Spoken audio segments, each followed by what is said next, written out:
Good day everyone, my name is Gerald Dio and I am one of the discussants from Chapter 7 entitled Organization and Analysis of Assessment Data from Alternative Methods.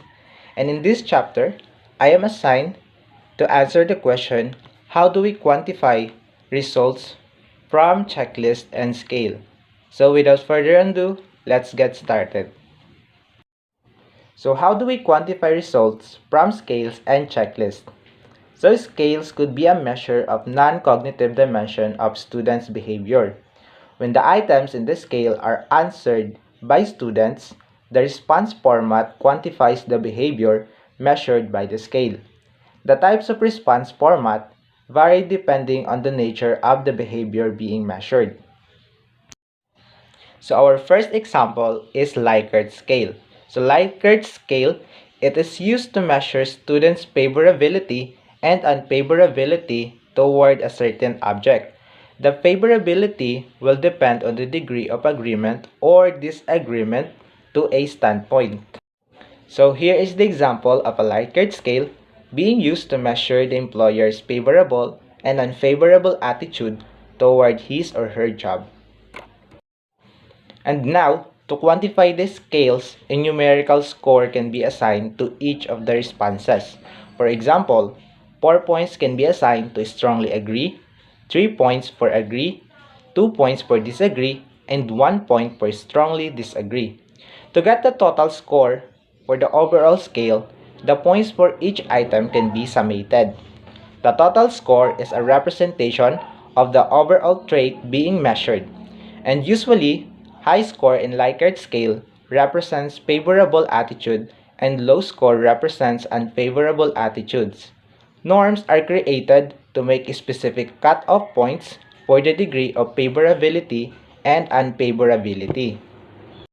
And our next example is verbal frequency scale. So when do we use BFS?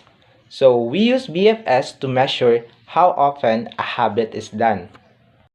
So here is the example of verbal frequency scale being used to measure how often a habit is being done. So how do we quantify verbal frequency scale?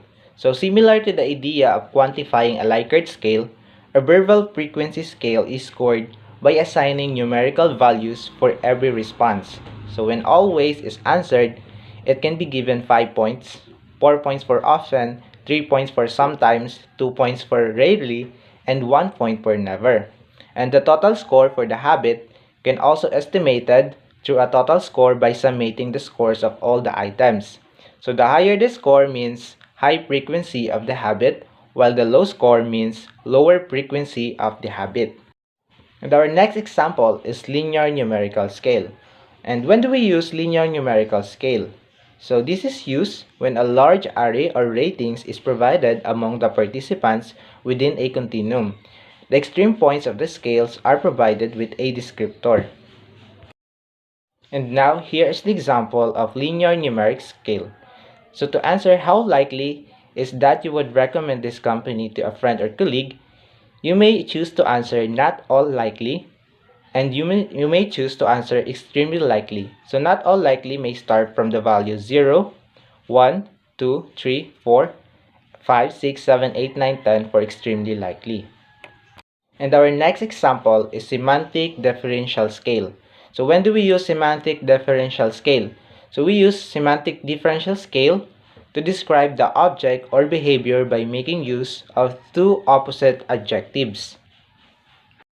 But take note that semantic differential scale question has different types, and you may use first, differential rating scale, 2, non-slider rating scale, 3, open-ended question, 4, ordering, and 5, satisfaction rating.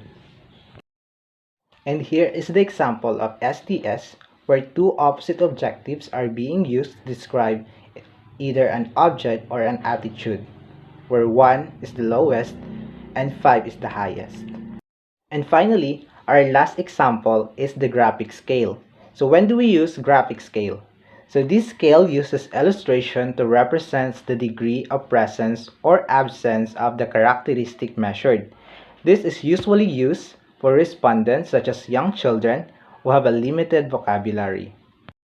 And here is the example of graphic scale where you can see the pain rating scale or the phases and their emotions with 0 as no hurt, 2 hurts little bit, 4 as hurts little more, 6 hurts even more, 8 hurts whole lot, and 10 as the highest hurts worst.